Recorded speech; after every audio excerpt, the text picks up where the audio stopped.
بہت سی احادیث، آج زیادہ احادیث لے کے آ گیا تھا، اور میں کل پھر آپ کو انشاءاللہ کچھ باتیں آگے بتاؤں گا۔ علی ابن یقطین کے بارے میں آپ لوگوں نے سب نے سنا ہوا ہے، تفصیل سے نہیں بتاؤں گا۔ آپ کے لیے اس لیے ضروری ہے کہ علی ابن یقطین بھی کیپٹل میں تھا، کیپٹل میں اسٹیبلشمنٹ میں تھا۔ اسٹیبلشمنٹ میں جو حکمران جیسے تھے، آپ کو معلوم ہے اس دور کے بنی عباس کے، اس میں کام کرنا تھا، اور ان کے لیے کام کرنا، طاغوت کے لیے کام کرنا۔ ابھی ہم اس سچویشن میں نہیں ہیں کہ ہم اس طرح کی کس طاغوت کے لیے کام کر رہے ہیں، لیکن سسٹم ہمارا انگریزوں کا بنایا ہوا ہے، اس سسٹم میں بہت سے مسائل بھی ہیں، اس میں ہمیں کام کرنا چاہیے نہیں کرنا چاہیے۔ امام نے ارشاد فرمایا علی ابن یقطین سے جاؤ، اسی سسٹم میں رہو، اس میں کام کرو، ایک بات کی ضمانت تم ہمیں دو، تین باتوں کی ضمانت۔ جلدی کر رہا ہوں، اللہ مجھے پسند ہے کہ میں متن پڑھوں، حدیث پڑھوں۔ فرمایا کہ ایک بات کی ضمانت تم دو کہ تم مومنین کے کام آؤ گے، یہ ایک ضمانت تم دو۔ مولانا اگر مومنین کے کام کریں تو ہماری ترقی رک جاتی ہے، ہم جو ہے نکالے بھی جا سکتے ہیں، ہمیں قید بھی ہو سکتی ہے، ہمیں الزام بھی لگ سکتے ہیں۔ یہ جو آپ کہتے نہیں ہیں اور آپ کے دل میں ہیں باتیں، وہ بتا رہا ہوں میں، جو ابھی سرکاری نوکریوں پہ ہیں یا باقی آفیسز میں ہیں، اس قسم کی بہت سی باتیں دل میں ہیں، کرنا تو بہت چاہتے ہیں، اور ریٹائر ہونے کے بعد پھر ہمارے پاس آتے ہیں کہ مولانا میں نے کام کرنا ہے۔ کام کرنے کے وقت، ختم ہونے کے بعد پھر احساس ہوتا ہے۔ امام فرما رہے ہیں، اور اسے بھی علی ابن یقطین کے لیے نہیں ہے، ہم سب کے لیے بھی یہ ضمانت ہے، تم ایک بات کرو، مجھے ایک بات کی ضمانت دو، تمہارے پاس اگر کوئی مومن آئے گا تم اس کی حاجت روائی کرو گے، اس کا کام کرو گے، اس کی مشکل کو آسان کرو گے، میں تین ضمانتیں تمہیں دیتا ہوں، تم زندان سے آزاد رہو گے، تلوار کی شدت حدت تم تک نہیں پہنچو گے، قتل نہیں ہوگے، تمہارے رزق میں فراوانی رہے گی۔ رزق کا مسئلہ ہے، رزق فراوان، امام کی زمان، جیل ہو جائیں گے، بالکل بھی نہیں ہوں گے، آپ کو کوئی آپ کا کچھ بھی نہیں بگاڑ سکتا، صحیح دیانتداری سے کام کرو، دیانتداری کی اپنی طاقت ہو۔ امام کی ضمانت کی طاقت اس دنیا میں کوئی امام کی ضمانت کو چیلنج نہیں کر سکتا۔ ایک دن ابراہیم جمال آتا ہے علی ابن یقطین کے پاس، سارے دن کا کام کیا ہوا تھا، تھکا ہوا تھا، ابراہیم جمال آیا، اسے ٹائم نہیں دے سکا، دوسرے دن، تیسرے دن، وہ 3 دن رہا بغداد میں، اسے ٹائم نہیں ملا علی ابن یقطین سے۔ کوفہ سے آیا تھا، واپس کوفہ چلا گیا۔ علی ابن یقطین مدینہ جاتا ہے، مدینہ جب بھی جاتا تھا امام کی بارگاہ میں حاضری دیتا تھا، جا کے دخل الباب کیا، جو خادم نے دروازہ کھولا، کہا کہ تمہارے لیے وقت نہیں ہے امام۔ امام فرما رہے وقت نہیں ہے، کہا امام کو بتایا میں کون ہوں، کہا تمہارے بتانے سے پہلے امام نے مجھے کہا جاؤ دروازے پہ علی ابن یقطین آیا ہے، اسے کہو ہمارے پاس تمہارے لیے ٹائم نہیں ہے۔ مولا کیا ہوا، کیوں ٹائم نہیں ہے؟ کہا جس طرح تمہارے پاس ابراہیم جمال کے لیے ٹائم نہیں ہے، ہمارے پاس تمہارے لیے ٹائم، یہ کم نہیں ہے۔ ہاں، علی ابن یقطین کون ہے خدا جانتا ہے، اور کتنے بڑے بڑے کام کیے علی ابن یقطین نے، 1000 سے زیادہ جوانوں کی شادی کرائی ہے علی ابن یقطین، فقراء شیعہ کی شادی کرائی 1000 سے زیادہ، باقی جتنے حاجت روائی کیے وہ سب اپنی جگہ بہت زیادہ۔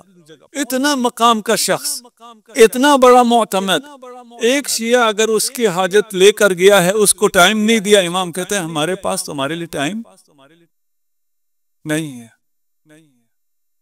علی ابن یقطین وہیں سے کوفہ چلا، ابراہیم جمال کے در پہ دستک تھی، وزیر تھا، گھبرا گیا، رات کے اس ٹائم پہ کیوں آیا ہے؟ کہا میں تجھ سے معافی مانگنے آیا۔ امام ناراض ہیں، میں تجھ سے حلالیت طلب کرنے آیا۔ کہا آپ وزیر ہیں، ہم نے آپ کو معاف کر دیا۔ کہا ایسے نہیں، السبل میں اپنا چہرہ خاک پہ رکھا، کہا ابراہیم اپنا ایک پاؤں میرے رخسار پر رکھ کر مجھے معافی دو۔ رضایت کی کتنی اہمیت ہے، کوئی علی ابن یقطین سے پوچھ۔ معافی لے کر جب واپس مدینہ گیا، امام خود استقبال کے لیے کھڑے تھے۔ اگر آپ کسی بہتر مقام پر ہیں، وہاں غلطی کرتے ہیں تو آپ کی چھوٹی غلطی بڑی غلطی ہے، بہت خطرناک ہے۔ آپ چل رہے ہیں، چلتے ہوئے گریں گے، کیا ہوگا؟ کچھ بھی نہیں ہوگا، پھر کھڑے ہو جائیں گے۔ پھر جو بزرگ ہیں وہ تھوڑا سا عصا لے کے چلیں، روایت میں بھی ہے 40 کے بعد عصا لینا چاہیے، تو ایک سہارا لے کے چلیں۔ باقی اگر جوان گرتے ہیں، بچے گرتے ہیں تو کچھ بھی نہیں ہوتا، لیکن اگر یہی بچہ سائیکل سے گرے تو ہو سکتا ہے تھوڑی سی چوٹ آ جائے، یہی بچہ گاڑی میں جاتا ہوا ایکسیڈنٹ ہو جائے تھوڑا سا اور ہو سکتا ہے، اور اگر آسمان پہ چلتے ہوئے جہاز میں ایکسیڈنٹ ہو جائے تو پھر بچنے کا چانس بہت کم ہے۔ غلطی تو ایک ہی ہے، لیکن کس سے غلطی ہو رہی ہے اس میں فرق ہے۔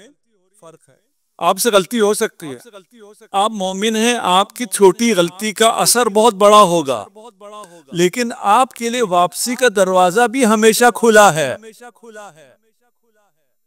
علی ابن یقطین وہاں مایوس نہیں ہوا، علی ابن یقطین کو احساس ہوا اپنی غلطی کا، فوراً اسے تدارک کیا،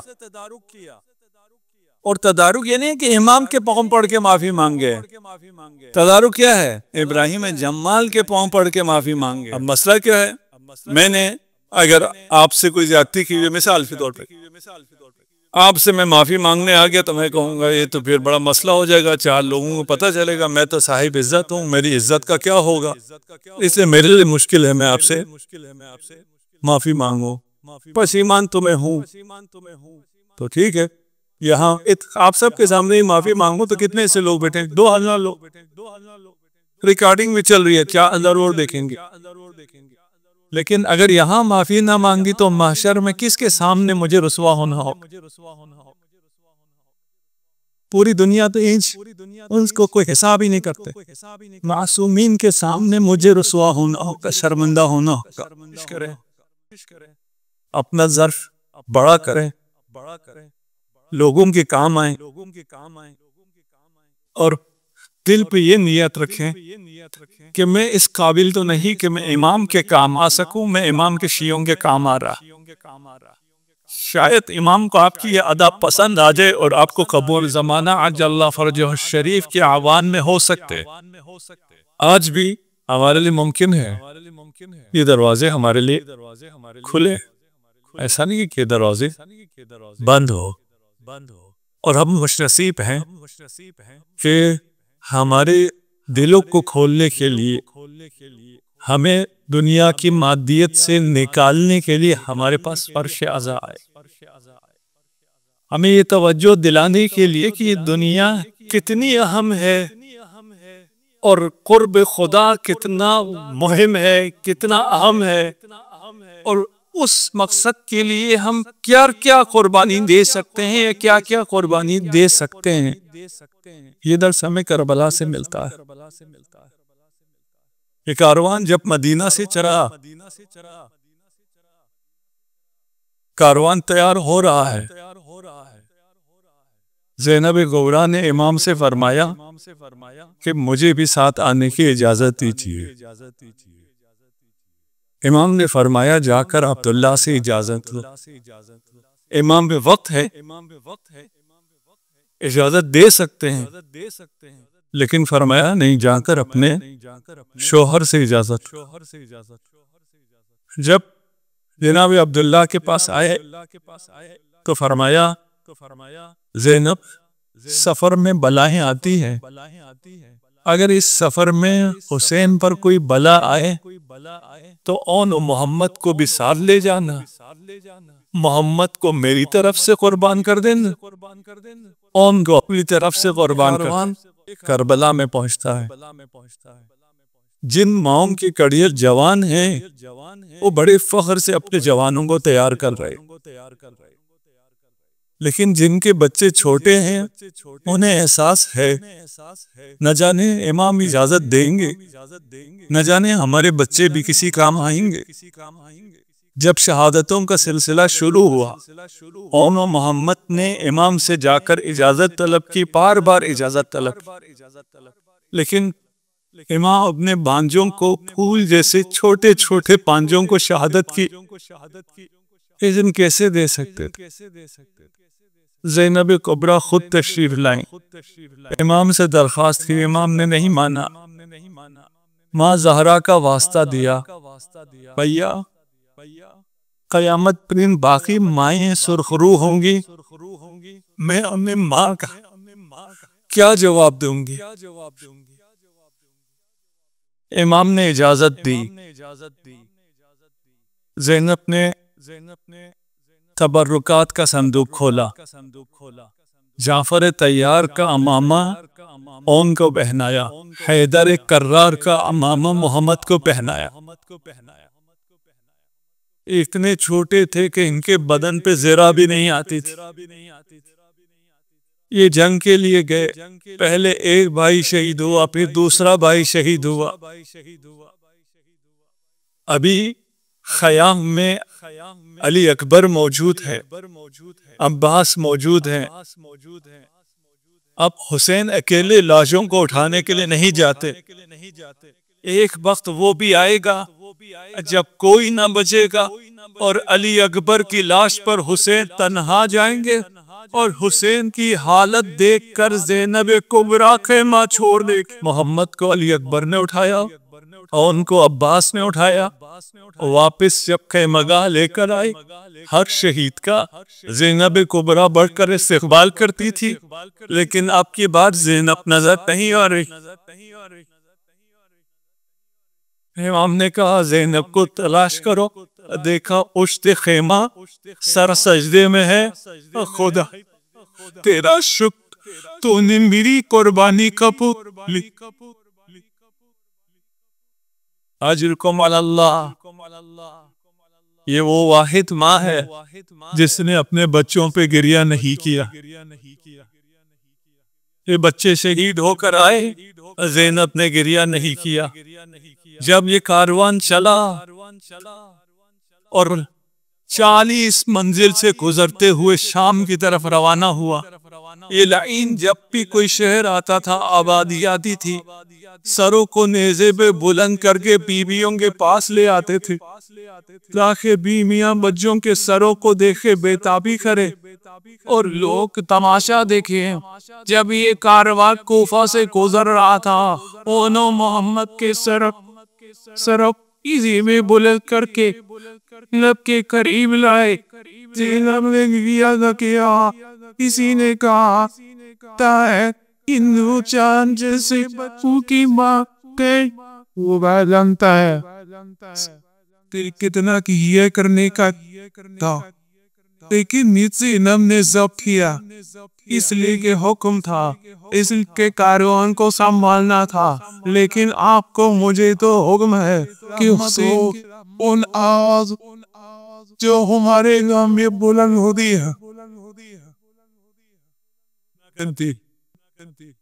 رابی کہتا ہے جب یہ کاروان بازار شام میں پہنچا، بازار شام سے گزرتے ہوئے اسے یزید کے محل میں جانا تھا، دروازہ بند تھا، کہا کہ تیاریاں ہو رہی ہیں، محل کو سجایا جا رہا ہے۔ لائینوں نے لا کر امام سجاد فرماتے ہیں میرے بابا کے سر کو ایک درخت کے ساتھ ٹانگ دیا، میرے باپا کے سر کی آنکھیں کھلی تھی، جب میری طرف دیکھتی تو آنکھیں کھلی ہوتی تھی، جب وہ بھی اماں کی طرف دیکھتے دینن کیسی گریہ کرتی۔ زینب سر حسین کو کیا جواب؟ زندان شام میں جب سر آنا شروع ہوئے، ہر بیوی نے اپنے اپنے شہید کے سر کو لے کر گریہ شروع کیا، لیکن زینب نے حسین کے سر کو لیا۔ جب سے علم میں کربلا پہنچے اور سر کفنانا شروع کیا، کبھی زینب کو محمد کی قبر پر لائی گئی، حسین کے قبر پر رہی۔ یہ کارواں چلتا گیا، جب مدینہ واپس پہنچا، ہر بیوی نے اپنے عزیز کو گلے لگا کر کیا، لیکن زینب کبریٰ اللہ کے قبر پر گئی۔ جب بھی مشکل بڑھی، آنکھوں کو کھایا، تو محمد اللہ سے دو ماں کی قبر پر آئی، وہاں بھی حسین پہ گریہ کیا۔ جب کاروان اپنے اپنے گھروں کو پہنچ گیا، شریکت الحسین اپنا مشن پورا کیا۔ اب جب پلٹ کا ایک ماں، ایک دکھیاری ماں، انہوں محمد کی محبت تھی، جب گھر میں داخل ہوئی، چھوٹے چھوٹے بستر کو دیکھا، سجدے لگا اس کو اٹھا، گریے کے لیے